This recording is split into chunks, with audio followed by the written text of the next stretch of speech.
Hello అండి, అందరికీ నమస్తే. ఈరోజు వీడియోలో మామిడికాయ తురుము పచ్చడి ఎలా చేసుకోవాలో చూద్దాము. ఈ మామిడికాయ తురుము పచ్చడి చాలా ఈజీగా 5 నిమిషాల్లో ఎవరైనా సరే ఈజీగా ప్రిపేర్ చేసుకోవచ్చండి.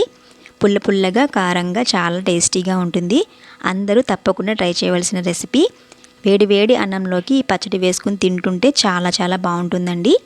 అన్నంలోకే కాదు, ఇడ్లీ, దోశ అలాగే పెరుగన్నంలోకి చాలా టేస్టీగా ఉంటుంది. అందరూ ఈ వీడియోని చివరిదాకా చూసి మీరు కూడా ట్రై చేసి మీకు ఎలా కుదిరింది, ఎలా ఉందనేది కామెంట్ సెక్షన్లో పోస్ట్ చేయండి.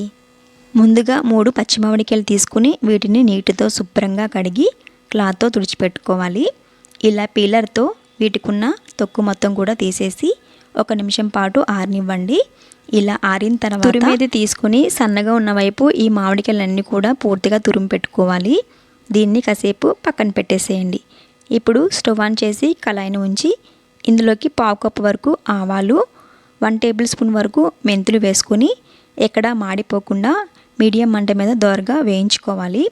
ఇప్పుడు స్టవ్ ఆఫ్ చేసేసి పూర్తిగా చల్లారిన తర్వాత ఒక మిక్సీ జార్ని తీసుకొని వీటిని అందులో వేసేసుకొని మెత్తగా గ్రైండ్ చేసుకోవాలి. 3 మామిడికాయలకి 1/2 కప్పు ఆవాలు, 1 టేబుల్ స్పూన్ మెంతులు కరెక్ట్గా సరిపోతుందండి.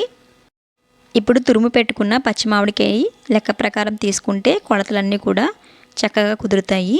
నేను ఈ కప్పుతో 2 కప్పుల వరకు నాకు మామిడికాయ తురుము అనేది వచ్చింది.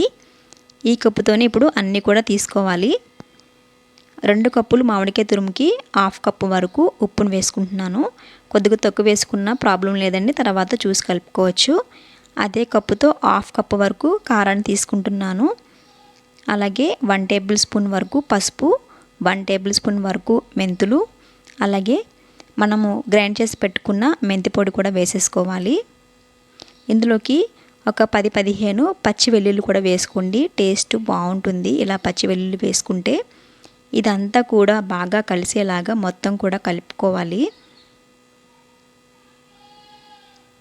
ఇదంతా కలిపిన తర్వాత దీన్ని పక్కన పెట్టేసేయండి. ఇప్పుడు పచ్చడిని తాలింపు వేసుకోవడం కోసం స్టవ్ పైన కళాయిని పెట్టి ఇందులోకి 200 గ్రాముల వరకు నువ్వుల నూనె కానీ వేరుశనగ నూనె కానీ వేసుకోండి. లెక్క ప్రకారం చెప్పాలంటే కప్పుంపావు వేసుకుంటే సరిపోతుంది. 1 టేబుల్ స్పూన్ వరకు ఆవాలు, కచ్చా పచ్చాగా దంచుకున్న 5-6 వెల్లుల్లి రెబ్బలు, 4 ఎండుమిర్చిని ఇలా కట్ చేసి వేసుకోండి. వీటన్నింటిని కూడా దోరగా వేయించుకోవాలి.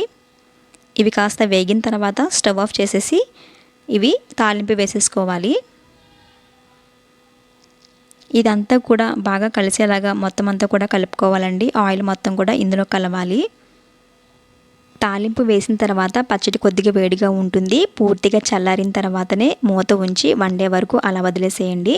నెక్స్ట్ డేకి కొద్దిగా ఊరి ఆయిల్ అనేది బాగా పైకి తేలుతుందన్నమాట. అప్పుడు దీన్ని సీసాలోకి స్టోర్ చేసుకుంటే సరిపోతుంది. బయట ఉంచితే 1 మంత్ వరకు ఉంటుంది. ఫ్రిడ్జ్లో ఉంచారంటే 2-3 మంత్స్ వరకు కూడా నిల్వ చేసుకోవచ్చు.